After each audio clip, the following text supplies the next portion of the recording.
Bien, buenas noches, bienvenidos a toda la audiencia que se ha reunido el día de hoy en nuestra aula Zoom, ya tradicional para muchos, y también en la transmisión en Facebook. El día de hoy, viernes, un fin de semana, en la ciudad de Huancayo, como siempre, un poco de frío. Estos días han estado lluviosos, esperemos que el clima mejore. Sin embargo, no es excusa para continuar la tarde y ya en el fin de semana seguir capacitándose y seguir reforzando o fortaleciendo sus capacidades profesionales.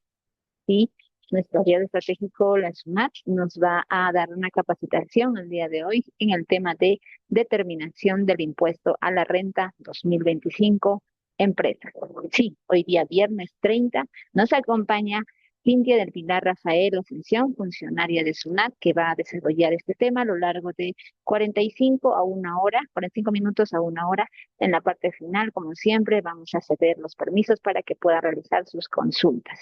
Esta tribuna no solamente quizás es para contadores profesionales, quizás también para estudiantes, para profesionales en el rubro, en ese rubro de las ciencias contables o de las ciencias económicas, pero también es para aquellos empresarios, emprendedores que tienen varias consultas en este tema tributario. Pues bien, aprovechemos este espacio, prestemos la atención debida y vamos a dar inicio a la conferencia. ¿Me escucha entonces, señorita Cintia, para que pueda dar inicio con la ponencia?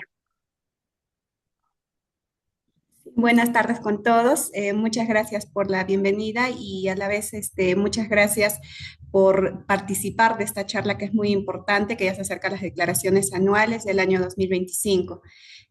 Voy a compartir las diapositivas, por favor, me confirma si se está Y compartiendo un momentito. ya, adelante.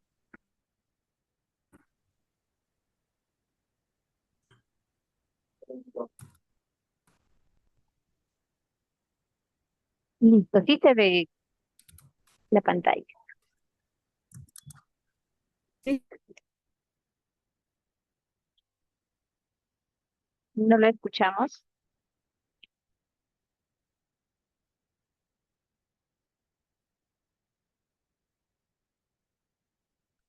No lo escuchamos, se señorita Cintia. visualiza, ¿verdad? A ver.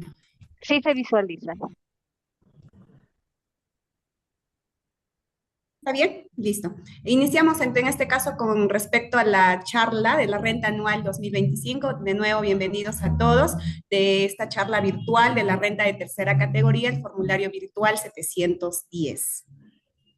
En esta oportunidad vamos a poder ver en la pantalla el tema de las normas. Como nosotros ya sabemos, la norma madre, que es la ley del impuesto a la renta, que corresponde al Decreto Supremo 179-2004 y sus normas modificatorias, su reglamento de esta ley, a la vez la resolución donde hace referencia quienes están obligados a emitir, llevarlos de forma completa o de forma simplificada, que es la resolución 271-2019, en las cuales tiene modificaciones, siendo esta última la resolución de superintendencia 86-2025 SUNAT, en las cuales nos indican los dos tipos de cronogramas, como hemos podido ver en el transcurso desde el año pasado, que hemos estado llevando dos cronogramas. También vamos a ver quiénes están obligados a partir del primer cronograma, el segundo cronograma, donde indica en la ley número 31.940, donde hace mención a quienes amplían para que puedan presentar prácticamente las personas naturales, las micro y pequeñas empresas.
¿No se le Por favor, escucha?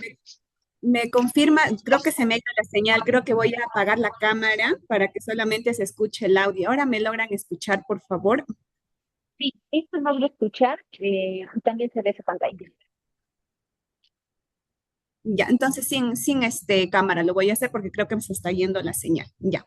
En Está este bien. caso les comentaba todo el temario que vamos a llevar, el tema de los principales gastos deducibles, un caso práctico y los informes y RTFs donde SUNAT se ha ido pronunciando con respecto al año 2025. Obligados a declarar.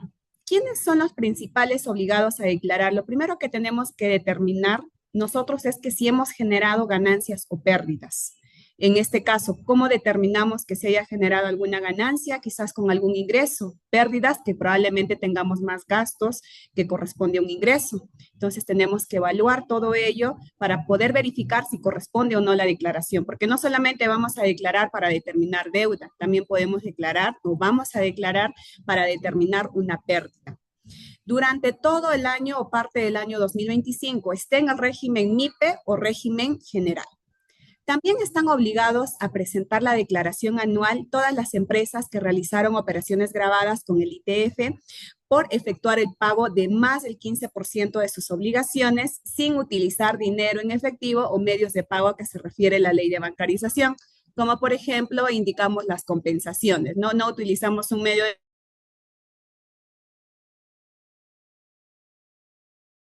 pago, pero utilizamos la compensación para pagar la declaración. En este caso utilizamos dos formularios. Hemos podido observar el simplificado y el completo. En el simplificado es que ingresamos directamente a través de la plataforma de SUNAT y el completo descargamos a través del aplicativo, ingresamos a la página de SUNAT para poder descargarlo y a través de nuestro escritorio está un icono donde se ha descargado la renta anual 2025, que ese es el formulario completo. Pero vamos a ver quiénes están obligados a presentar solo a través del formulario virtual 710 simplificado. En este caso, solo debe de ser utilizado para los sujetos que durante ese ejercicio hubieran generado rentas o pérdidas de tercera categoría como contribuyentes del régimen general o MIPE, salvo que en dicho ejercicio se encuentren en uno de estos supuestos. Por ejemplo, si estoy en uno de estos supuestos, yo tendría que presentar de forma completa. ¿Y quiénes son en esos supuestos? Los que hayan superado sus ingresos mayor a 1.700 UITs, correspondiente al año 2025. ¿Cuánto equivale ello? 9.095.000 soles. También están los que generan o gocen de algún beneficio tributario, los que gocen de una estabilidad tributaria o jurídica, los que estén obligados a presentar declaración anual informativa del reporte local, maestro, reporte país por país, los que estén obligados a presentar el balance de comprobación, los que pertenezcan a un sistema financiero, los que hayan presentado los anexos correspondientes a la norma del reglamento del ITAN, los que hayan intervenido como adquirientes en una reorganización de sociedades, los que deduzcan gastos en vehículos automotores correspondiente asignados a actividades de dirección, representación y administración de conformidad, según el artículo 37, ¿no? Ahí vemos el tema de los gastos deducibles por el tema de vehículos en el inciso W.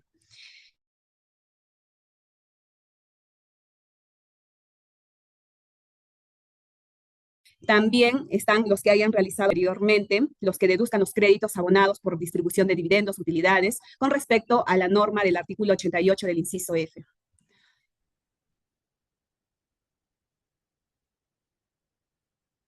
El formulario virtual 710 está disponible desde el 2 de enero del 2025.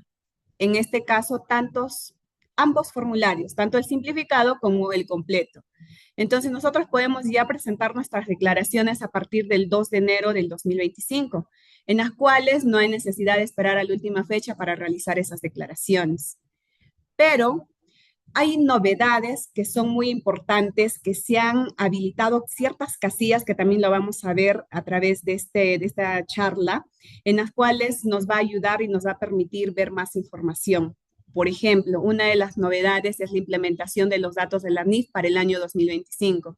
Vemos bajo normas de la contabilidad donde nos indica quiénes están obligados a llevar bajo NIF pymes y todo ello, ¿no? Ustedes como contadores van a ver a través de qué medio tienen que llevar un NIF completo y todo ello. Entonces el sistema lo va a habilitar, que eso ahorita también vamos a exponerlo y vamos a ver cómo se ha ido habilitando a comparación del año 2024.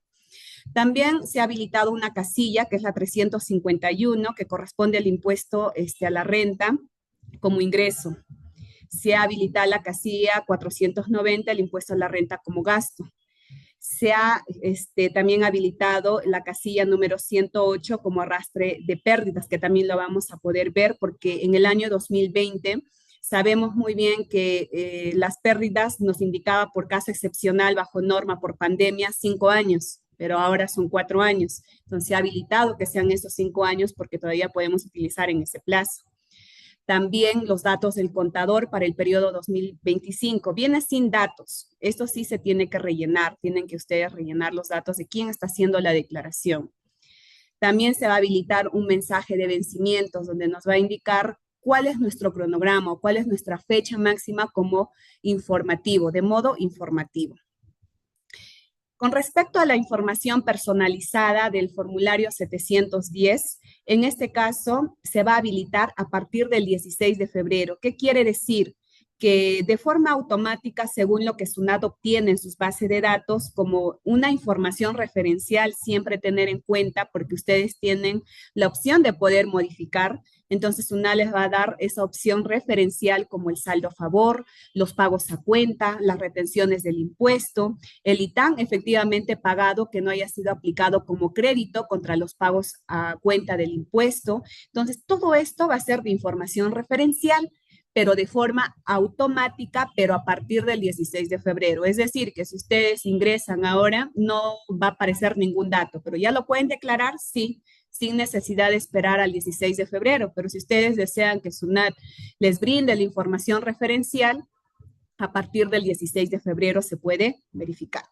Aquí hay un error, es del 2026, 16 de febrero del 2026. Con respecto al balance de comprobación.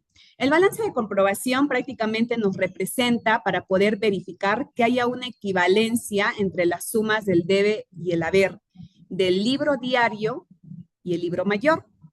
Entonces, en el balance de comprobación se puede ver los importes de ambos libros si coinciden correctamente. Por eso es que es importante presentar este balance de comprobación. Y los contribuyentes que al 31 de diciembre hubieran obtenido en dicho ejercicio ingresos superiores a 1.700 UITs están obligados, deben de presentar como una información adicional este balance de comprobación en el formulario virtual 710 completo. ¿Cuánto equivale a 1.700 UITs? 9.095.000 soles. Con respecto al balance de comprobación, para poder ver si hemos superado o no hemos superado, tenemos que sumar estos ingresos. Prácticamente vamos a ver la suma de estas casillas, la 463, la 473, la 475 y la 477. Entonces ahí vamos a poder ver el monto de los ingresos donde va a determinarse por la suma de estos importes consignado en las casillas ya mencionadas. ¿Quiénes no están obligados a presentar el balance de comprobación? Nos indica dentro de la norma que no están obligados las cooperativas, las entidades prestadoras de salud, los concesionarios, las empresas administradoras de fondos colectivos, solo por las operaciones registradas considerando en el plan de cuenta del sistema de fondos colectivos. Tampoco están obligados a presentarlo las empresas supervisadas por la Superintendencia de Banca y Seguros y AFP, a pesar que hayan superado el ingreso que les he comentado, que son 1.700 UITs, todos los que están aquí no están obligados a presentar el balance de comprobación. Ellos son los exceptuados, se podría decir, no obligados. Vamos a ver el cronograma. Como les comentaba, hay dos tipos de cronograma. En este caso, el primer cronograma nos llega a mencionar son las empresas que habrían generado ingresos netos anuales en el año 2024, pero que hayan superado las 1.700 UITs. Y también están obligados los que han iniciado operaciones en el año 25. Si, por ejemplo, yo me inscribí, inicié actividades en el mes de enero del 2025, entonces, a pesar que no haya superado 1.700 UITs, tengo la obligación de presentarlo a través del primer cronograma. ¿Por qué? Porque no puedo ver mi referencia del año anterior, porque nos menciona dentro de la norma de la ley 31.940 los ingresos del año anterior al de la presentación de la declaración anual.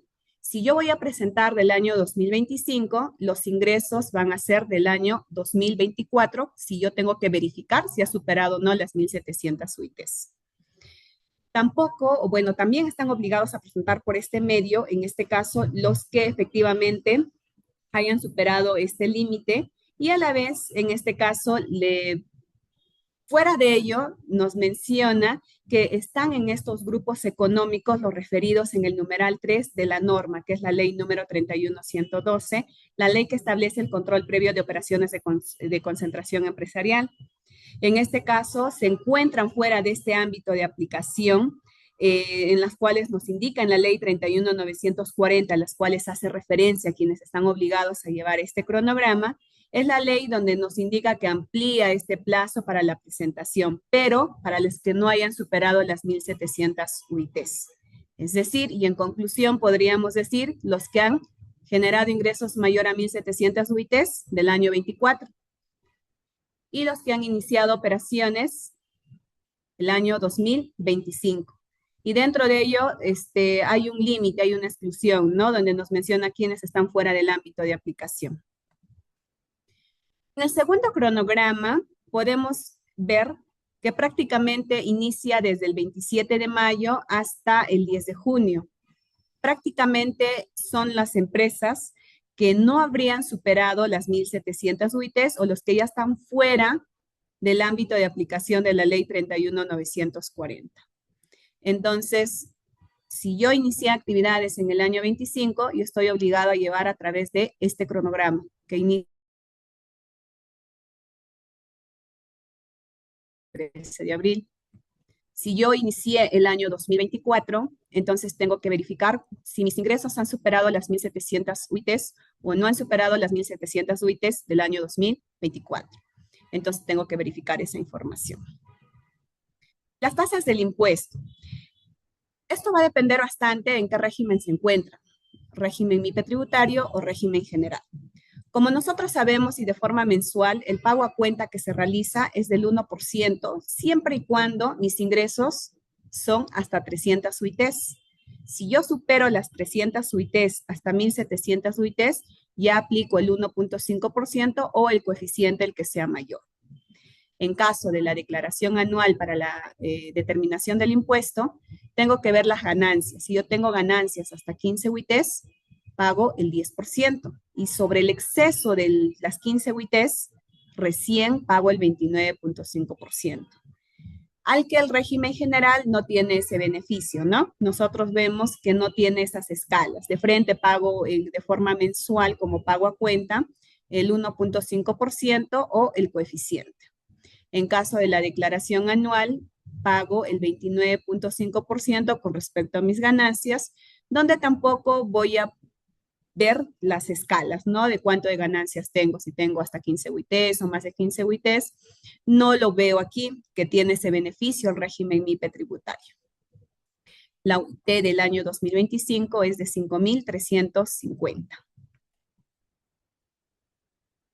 El esquema general del impuesto a la renta. Prácticamente nosotros cuando realizamos el cálculo, nosotros podemos verificar que generamos los ingresos brutos menos los costos computables que se puede haber generado, esa es mi renta bruta. A la renta bruto voy a restar los gastos, voy a sumar otros ingresos que pueden haberse generado, otros ingresos de repente financieros, por ejemplo. A ello se genera la renta neta. De la renta neta que se determina, tengo que verificar tributariamente las adiciones o restar las deducciones que pude haber generado.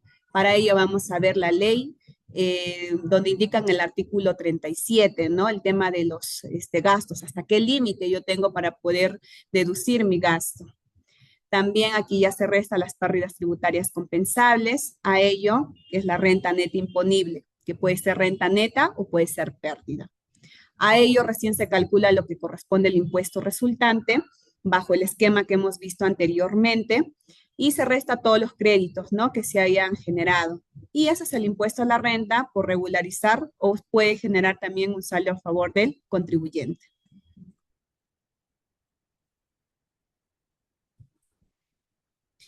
Los principales gastos deducibles que se pueden generar hay con límite y sin límite. Vamos a ver de un esquema de forma general cuáles son los gastos con límite, sin límite, en las cuales para que puedan ser deducibles debemos de tener en cuenta el artículo 37 y los gastos también se debe de considerar que deben ser necesarios para producir la renta y mantener la fuente generadora de esta. En el artículo 44 nosotros podemos ver prácticamente lo que no se puede deducir. En caso de los no deducibles, prácticamente esos gastos no están relacionados a la producción de la renta y están prohibidos por ley, que en este caso, como les vuelvo a indicar, mencionan el artículo 44 de la ley del impuesto a la renta. La causalidad. ¿Cuándo se da la causalidad? La causalidad se tiene que cumplir con este principio, tener en cuenta aunque no se produzca o no se logre la generación de la renta. Por ejemplo, si yo de repente vendo botellas de plástico, ¿no? Entonces, pero yo de repente antes de vender he tenido que hacer contratos, he tenido que realizar la producción y he generado, no compras, pero todavía no lo estoy vendiendo porque todavía no me permite, porque todavía no lo he concluido, estoy generando algún gasto. Entonces, en este caso nos indica por ello, aun cuando no se logre la generación de la renta. Pero cumple con el principio de causalidad, se tiene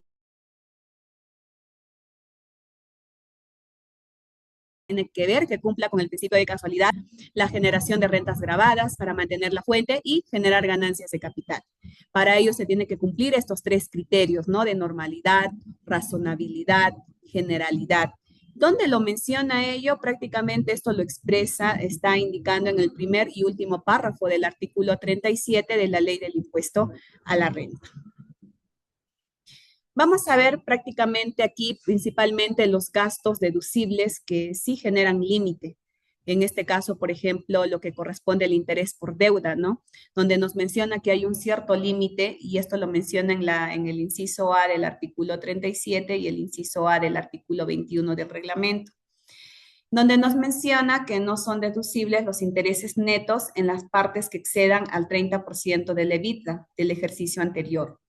Estos solamente van a ser deducibles en la parte que van a exceder este monto de estos ingresos por intereses exonerados e inafectos. Que en este caso se realiza un cálculo, ¿no? Que en este caso prácticamente esto está vigente desde el año 2021 porque anteriormente era muy distinto cómo se aplicaba a ello.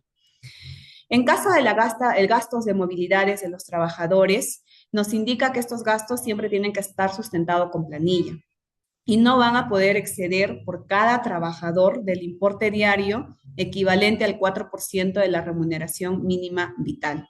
Para ello debemos de tener la planilla y las condiciones donde también lo mencionan en el inciso A del artículo 37 y el inciso V del artículo 21 del reglamento. A la vez, nos indica con respecto a las depreciaciones, hay unas tablas, ustedes pueden ver en el inciso F del artículo 37 y los artículos 38, 39, 40 a la 43, y también van a poder ver en el artículo 22 y la segunda disposición final, hay una tabla, y dependiendo de los bienes de los activos fijos, se van a aplicar los porcentajes, nos indican los límites que se tienen que aplicar. Muy independiente de lo que ustedes aplican de repente contablemente, entonces tributariamente se aplica de forma distinta. Con respecto a los gastos destinados a prestar servicios recreativos, nos menciona que hay un límite de 40 UITs. Pero, ¿cómo lo calculamos? 0.5% de estos ingresos netos del ejercicio, pero con un límite de 40 UITs, donde lo menciona en el inciso L del artículo 37 de la ley del impuesto a la renta. A la vez, Uno de los otros gastos con límite también son los gastos por dietas a los directores. Estos van a ser reducibles la parte que no exceda el 6% de la utilidad comercial del ejercicio antes del impuesto a la renta. Antes que se termine el impuesto a la renta, el 6%, no debe de exceder ello. Donde lo menciona en el inciso M del artículo 37 de la ley e inciso L del artículo 21 del reglamento. Tampoco, o también se podría decir que hay gastos con límite por el tema de las remuneraciones, de los accionistas, de los titulares, remuneración de cónyuges o parientes, donde también nos indica dentro de la norma el tema de cómo tengo que determinar al principal, que no debe de ganar más que el gerente o debe ganar menos. Hay ciertos límites, ¿no? Si han podido observar en el inciso N y Ñ del artículo 37, nos indican que estos gastos serán aceptados si se prueba que trabajan en el negocio y su remuneración no excede al valor de mercado. Entonces, para determinar el valor de mercado dentro de la norma, también nos menciona cuál es el límite. Tengo que ver el límite por ello, porque de repente no puede ganar el representante legal como de repente administrador, de repente gana muy excedente, de repente a otra persona que tiene el mismo puesto similar, que esto también lo menciona dentro de esta norma. Y en el reglamento, en el inciso doble L del artículo 21 y artículo 19-A. Los gastos de representación propios del giro del negocio, que en este caso de repente ustedes puedan tener gastos de representación, de repente para que pueda funcionar la empresa. Entonces, el límite es el 0.5% de los ingresos brutos, con un límite máximo de 40 UITs, donde lo menciona en el inciso Q del artículo 37 e inciso M del artículo 21 del reglamento. En este caso tampoco se puede deducir por la totalidad, por los gastos que se puedan incurrir en los vehículos automotores de las categorías A2, A3, A4, B1.3 y B1.4. También nos menciona dentro de la norma inciso W del artículo 37 e inciso R del artículo 21 del reglamento. ¿Qué nos menciona dentro de esta norma? Que no puede exceder. Esta norma también cambió, ¿no? Porque antes era mayor a 30 UITs adquiridos hasta el 15 de junio del año 19, porque de ahí cambió mayor a 26 UITs por adquisiciones posteriores a dicha fecha. En este caso también dentro de la norma indica cuántos vehículos, cómo se debe de aplicar.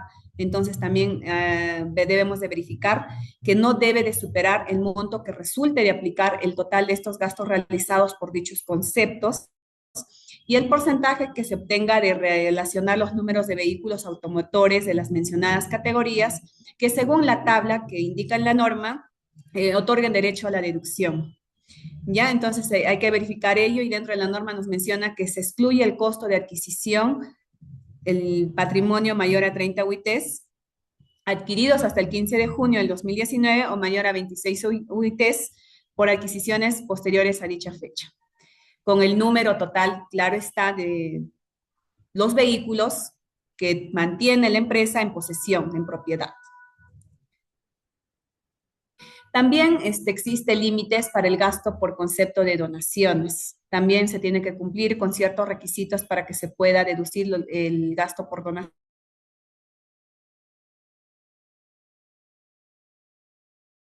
El 10% de la renta del.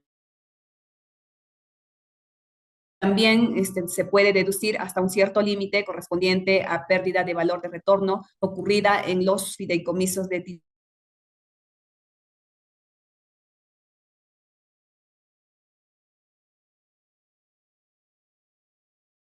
titulización. Los gastos, también hay una tabla que elaboren para el generador de rentas de tercera categoría. Gastos sustentados con boletas de venta emitidos por contribuyentes del nuevo RUS. Es decir, que las boletas de venta también podemos deducirlos hasta un cierto límite, siempre y cuando pertenezcan al nuevo RUS.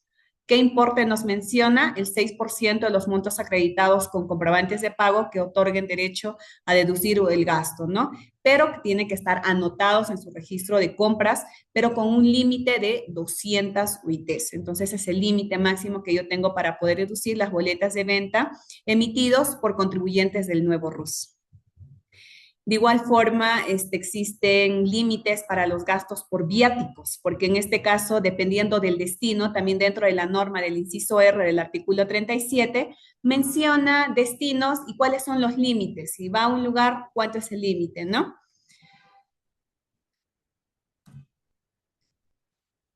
En caso específico del gasto por donación de concepto de donaciones de alimentos, este gasto por concepto de estas donaciones, siempre y cuando estén en buen estado y que hubieran perdido el valor comercial y se encuentren aptos para el consumo humano, porque tampoco puedo donar algo que no pueda consumir, ¿no? Entonces eso no sería correcto, porque eso ya tendrían que realizar el desecho y todo ello, entonces bajo norma.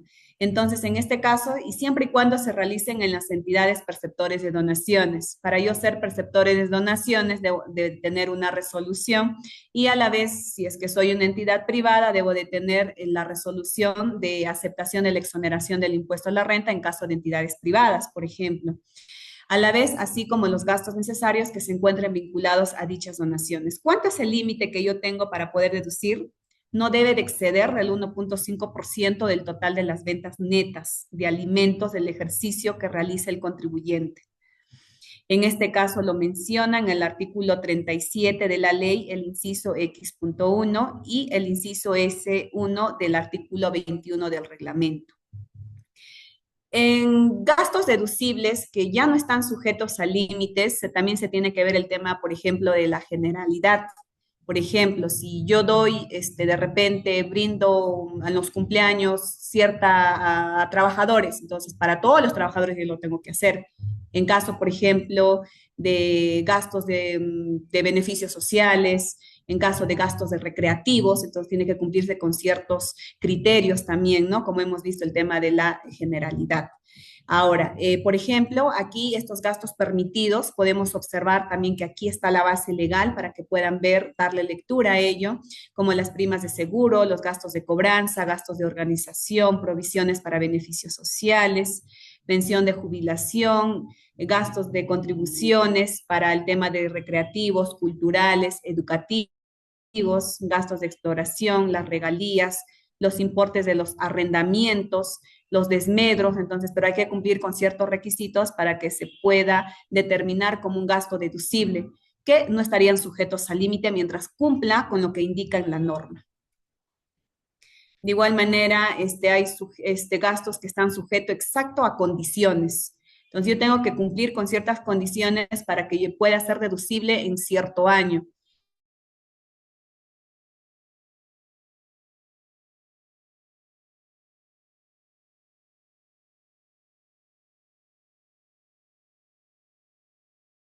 Que haya provisionado y que efectivamente haya transcurrido un cierto tiempo para que sea como deudas incobrables. De igual forma, ¿no? Los aguinaldos, las bonificaciones, el tema hasta cuándo yo tengo que pagar para que yo pueda deducir antes de la declaración anual, los menciona, ¿no? Igualito que los gastos que constituyan para su perceptor de rentas de segunda, cuarta, quinta categoría. Nos menciona que antes de la declaración anual.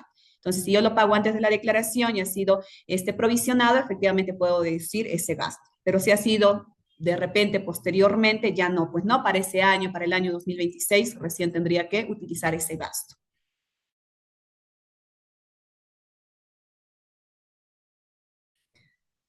Vamos a ver un caso para ver que en este caso se encuentra en el régimen IVA tributario. Vamos a poder ver que en el estado de situación financiera tiene un valor de 528.781, como refleja impuesto a la renta antes de la participación de utilidades, la utilidad. Y vamos a poder ver que en este caso los 528.781 en los estados financieros lo vamos a poder ver reflejado aquí como utilidad del ejercicio. A la vez tenemos también el importe de la renta de 40.716. Al 31 de diciembre del 2025 nos indica que la empresa cuenta con un total de 5 trabajadores bajo relación de dependencia, por la cual no está obligada a otorgar participación en las utilidades. Con respecto a lo que es el ITAN, indica que tiene un importe efectivamente pagado por 13.669. Y con respecto a los pagos a cuenta, tiene 40.716. Entonces, como vemos, aquí tenemos el tema del esquema general del estado de situación financiera y vamos a poder ver en caso del estado de resultados, ese monto de 528.781 va a ir en la casilla número 484. Aquí vamos a poder observar prácticamente como caso práctico de forma general, cuando de repente no cumple con el tema de los gastos deducibles, vamos a tener que adicionar, dependiendo si ha sido permanente o ha sido temporal. Por ejemplo, en este caso tiene las adiciones de forma general 176.464. Entonces, aquí podemos ver que es un gasto no deducible permanente, porque en ningún otro año voy a poder utilizar este gasto, por eso es que es permanente.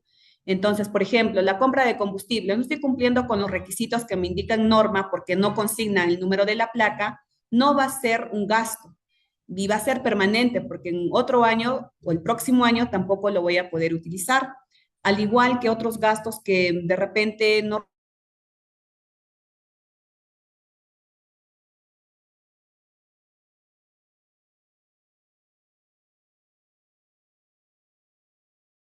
reúnen con los requisitos establecidos en norma. De alguna forma, en otros periodos voy a poder. En el caso del temporal, en este caso, por ejemplo, este gasto de un profesional ha sido cancelado en el ejercicio 2026. Nos menciona que dicho recibo será pagado un mes después de la declaración de la renta anual del 25.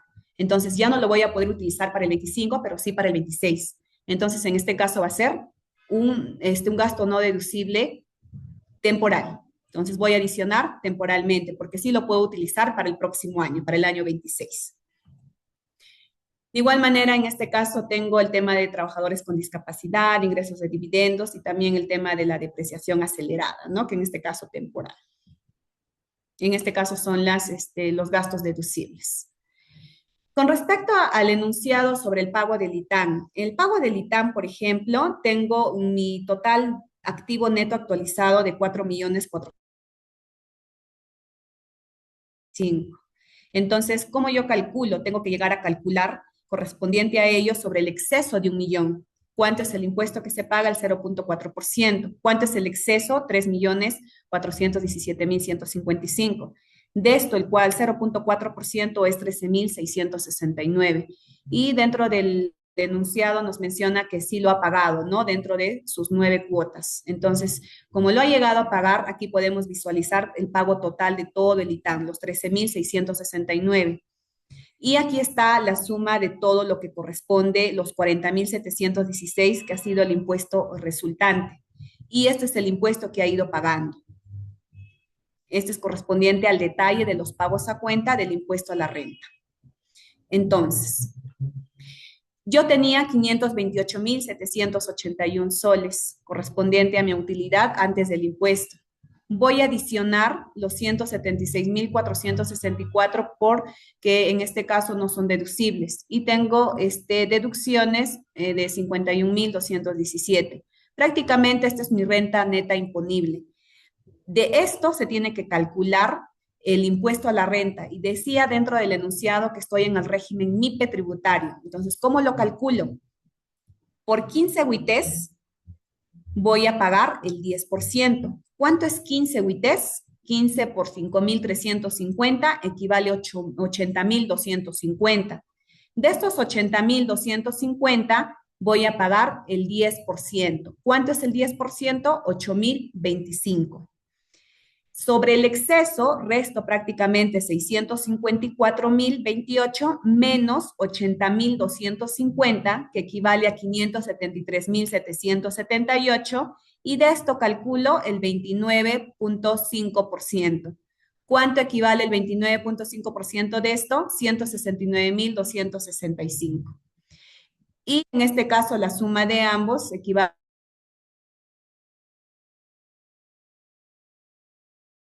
a un importe de 177.000, todos los pagos a cuenta que se habría realizado. ¿Cuánto es? 136.574.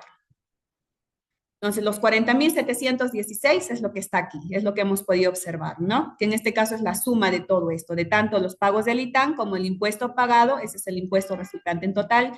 Yo he realizado pagos a cuenta de 40.716, que lo vemos reflejado aquí en resta. ¿Cuánto tengo que regularizar? 136.574. A la vez vamos a poder comentar las normas afines a prácticamente lo que se ha ido aplicando durante el año 2025. Salió un informe de la que es la 041-2024, porque hicieron una consulta, ¿no? ¿Por qué las personas que se han inscrito en el año 2000, en este caso era del año 23, no corresponde con el cronograma del año 24, el cronograma de entre mayo y junio? Entonces, SUNAT se pronuncia y le indica que la extensión del plazo previsto a la Ley 31.940 para la presentación de la declaración jurada anual y para el pago del impuesto a la renta no es aplicable a las empresas que iniciaron sus operaciones en dicho ejercicio. Entonces, ahí hace la aclaración que no corresponde a pesar que sus ingresos en el mismo resultaron menores a 1.700 UITs. Es por ello que desde ya se les indica de los que han iniciado actividades en el año 25, sí o sí les corresponde su cronograma de marzo a abril, según el primer cronograma. A la vez existe normativas afines en las cuales la RTF 07308-2-2019 nos llega a mencionar que si en el curso de un procedimiento de una fiscalización, por ejemplo, la administración ha efectuado observaciones que sean recogidos por el deudor tributario mediante una presentación de una declaración rectificatoria, y en este caso, como rectificó, ya surtió efecto conforme al artículo 88 del Código Tributario, porque en el artículo 88 del Código nos menciona que si usted determinó una deuda mayor a comparación de la primera declaración, surte efecto de inmediato la rectificatoria. Pero si usted determinó una deuda menor a comparación de la primera declaración, para que surte efecto la rectificatoria, tiene que transcurrir 45 días hábiles para que surte efecto. Entonces, eso es lo que nos hace mención el artículo 88, para precisarlo. Entonces, nos menciona, de ahí la administración notifica, pero como producto de dicha fiscalización,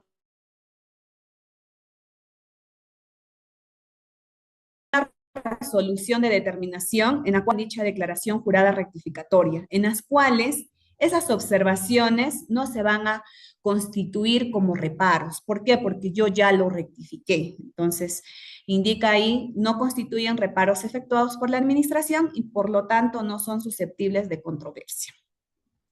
A la vez, sale el tema de la RTF 8082-5-2024, donde nos hace mención el tema de la norma, la 078-2021, donde hace referencia a las gradualidades. En esta gradualidad nos indica que es aplicable a la infracción tipificada en el artículo 176, numeral 1, por infracciones por no presentar declaraciones que contienen la determinación de la deuda tributaria vinculadas, además del impuesto a la renta de tercera categoría, a otros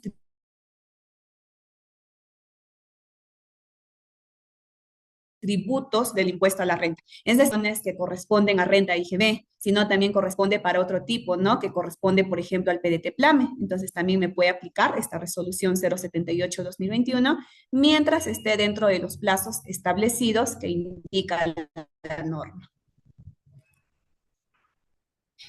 La RTF 08679-3-2019. Esta RTF de observancia obligatoria se ha ido aplicando en el transcurso, ¿no? Porque aquí nos hace referencia al tema de las compensaciones. Entonces nos indica ahí, si bien el deudor tributario no puede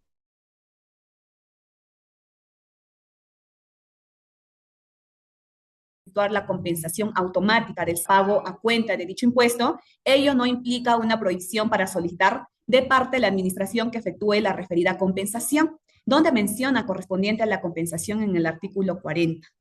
Quiere decir que si yo de repente tengo deudas de pagos a cuenta distintos, yo quizás no lo puedo utilizar o no pueda compensar de forma automática, pero sí lo voy a poder hacer mediante la compensación a solicitud de parte del contribuyente bajo el artículo 40. A la vez, hay un informe, que este es un informe muy, muy interesante, donde hace mención también a una RTF correspondiente al ITAN. donde indica que el saldo no utilizado del ITAM de un ejercicio puede ser compensado a solicitud de parte con pagos a cuenta mensuales y de regularización del impuesto a la renta correspondientes a un ejercicio posterior, según el artículo 40 del Código Tributario. ¿Qué quiere decir esto? Que, por ejemplo, si yo de repente declaré lo que es el ITAM, porque en muchas oportunidades hemos observado que el ITAM lo han estado declarando fuera de las fechas después de un año, y pues ya pasó para poder compensar de forma automática con el impuesto a la renta de los pagos a cuenta. Entonces, bajo norma nos menciona que si yo no aplico contra los pagos a cuenta del impuesto a la renta de forma mensual, puedo aplicar para la declaración anual del impuesto a la renta. Claro está que siempre lo haya pagado antes, ¿no? Entonces, si yo lo pagué, puedo utilizar. Y si de repente, en caso extremo, yo no tengo saldo por pagar a SUNAT y de repente tengo saldo a favor, ¿qué hago con este saldo? ¿Qué hago con este saldo que yo tengo del ITAN? Puedo solicitar devolución. Pero si por X motivo no quiero solicitar devolución, ¿puedo compensar con los pagos a cuenta de enero, febrero del año 2026? De forma automática, no. Pero justamente este informe nos hace mención que puedo solicitar la compensación a solicitud de parte del contribuyente bajo el artículo 40, es decir, que tengo que esperar que me aprueben todavía dentro de los 45 días hábiles para poder indicar que ya pagué, pues no de forma compensada el tema del pago a cuenta, pero de forma automática no se puede utilizar. Entonces, en este caso sería todo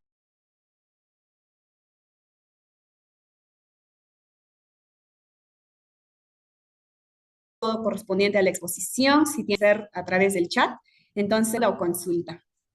Gracias.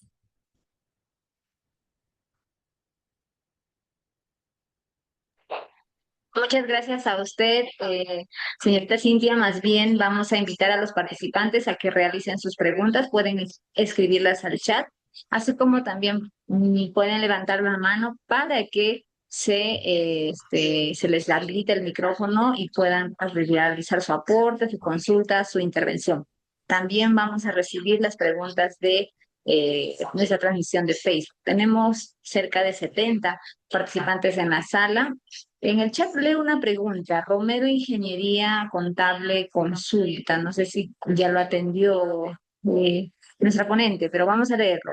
Buenas tardes. El grupo económico puede conformarse entre tres EIRL, donde se tiene tres titulares propietarios y comparten el mismo gerente. Todas estas empresas no sobrepasan las 300 UITs de ingresos anuales de manera individual. A ver, me parece que se está yendo la señal. ¿Me logran escuchar? Sí, en este momento sí. En este caso, ¿me podría dar lectura nuevamente, por favor, a la pregunta? Ok, de Romero Ingeniería Contable dice, el grupo económico puede conformarse entre tres EIRL donde se tiene tres titulares, o sea, propietarios, y comparten el mismo gerente. Todas estas empresas no sobrepasan las 300 UITs de ingresos anuales de manera individual. Ya, en este caso el tema del grupo económico que hace referencia a lo que es el REMIPE, las empresas que pertenezcan a un grupo económico que no superen los límites establecidos para el REMIPE no podrían acogerse dentro de la norma. Entonces ahí tendríamos que ver el tema de la norma exacto, el tema de los grupos económicos. A ver un momentito, por favor.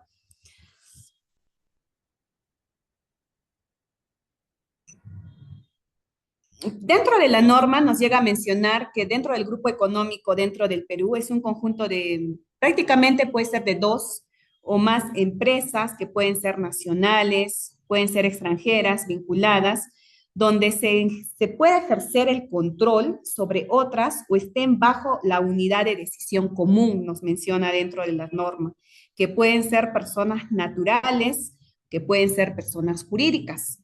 Ahora, la ley del grupo económico lo menciona en la ley número 31112 y las normas prácticamente donde indica el control de gestión, la toma de decisiones.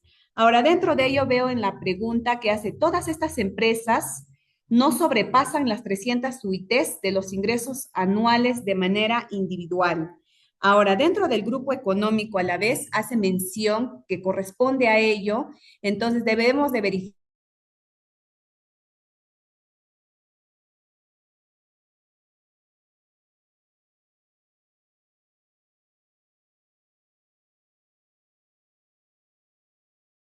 Se le fue el audio, señorita Cintia. No la escuchamos. Señorita Cintia, quizás si deja de compartir su pantalla, también mejora un poco su red.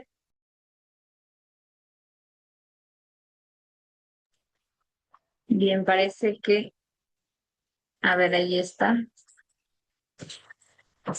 No la escuchamos.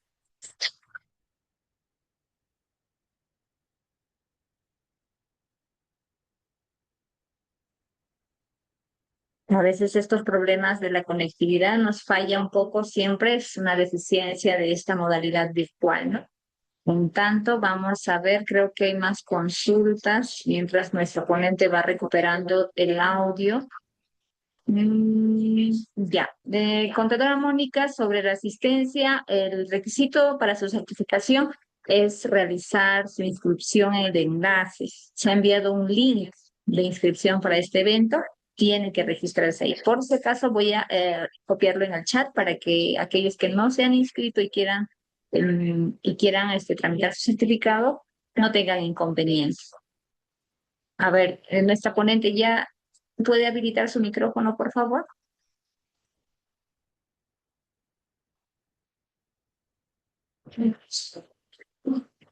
Muy bien, señorita Cintia, ¿está? Ahora sí, me logran escuchar, disculpen, la señal está que Ahora se sí. me va. Ya. En este caso de lo que les estaba comentando, de la influencia de que no superen las 300 UITs, ¿no? Porque acá indica, todas esas empresas no superan las 300 UITs. En este caso, el tema de, para existir este grupo económico, prácticamente se podría indicar que no importa que cada empresa tenga menos de 300 UITs, porque el grupo económico no se define por el nivel de los ingresos, sino más que nada por el tipo de la vinculación. Eso es lo que debemos de tener en cuenta. Entonces, ahí el tema para las obligaciones tributarias, debemos de evaluar el tema de precios de transferencias, aplicación de los beneficios tributarios y todo ello. Entonces, el tema de exclusivamente que indica que sobrepasan las 300 UITs de los ingresos anuales, no, tenemos que verificar, darle lectura a la ley que les he comentado, la 31.112, en las cuales indica los requisitos para que sean cumplidos el grupo económico.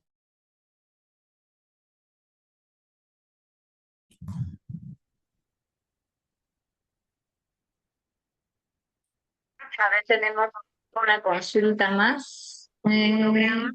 Ya, sí, de Denis Ramos. Dice, buenas noches. Observé su caso práctico que está deduciendo como ingresos no grabados los dividendos percibidos como empresa y está como una diferencia permanente. Me parece bien si tengo ingresos grabados y no grabados con renta, estoy obligado a realizar la prórrata de gastos comunes. A ver, vamos a ver dentro de las diapositivas, me indica de los dividendos. A ver, vamos a ver.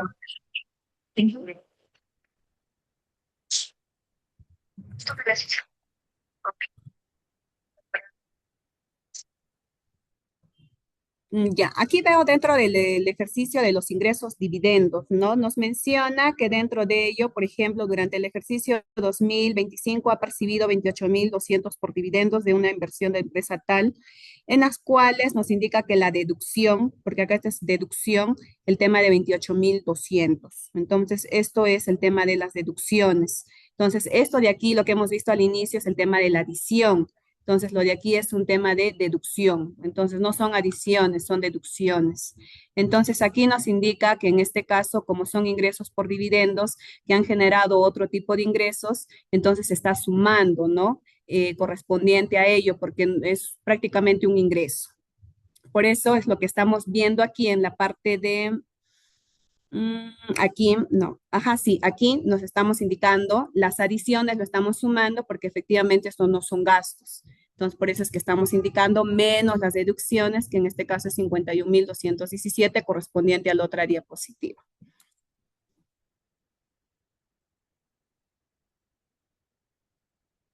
Bien, entonces con esta aclaración, creo que ya no hay más consultas en la transmisión en Facebook, pero déjame revisar una vez más. Vamos a ver si hay. A ver, porque esta conferencia está siendo transmitida y está siendo grabada también. No, no hay consultas en Facebook. Entonces, para dar por concluida esta conferencia, vamos a proyectar nuestro certificado que el Colegio de Contadores Públicos de Junín otorga a todos los ponentes que contribuyen con la formación profesional de nuestros agremiados y toda la comunidad contable. Es así que el Colegio de Contadores Públicos de Junín le otorga el certificado a Rafael Ascensión Cintia del Pilar por su participación como ponente en la conferencia Determinación del Impuesto a la Renta 2025 Empresas, desarrollada de manera virtual hoy 30 de enero de 2026 con una duración total de 3 horas académicas. Firman al pie del certificado nuestra decana de la CPC Maritza Maribel Yacta Surichaki y también nuestra directora secretaria de la CPC Marisol Berta Chávez Pinel. Es así que el colegio entonces le agradece mucho, señorita Cintia del Pilar, por la excelente exposición que ha realizado el día de hoy. Le doy la posta para que pueda hacer sus reflexiones finales y cerrar la conferencia. Adelante, por favor. Sí,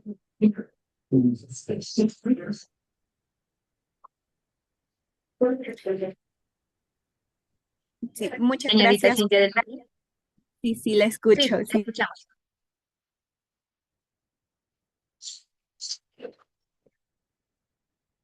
Señorita Cintia, ¿está ahí? Sino que está que se me ve el internet, disculpen, y el tema del parte de la charla, cumplan dentro de las fechas de vencimiento, las declaraciones anuales. Muchas gracias por todo.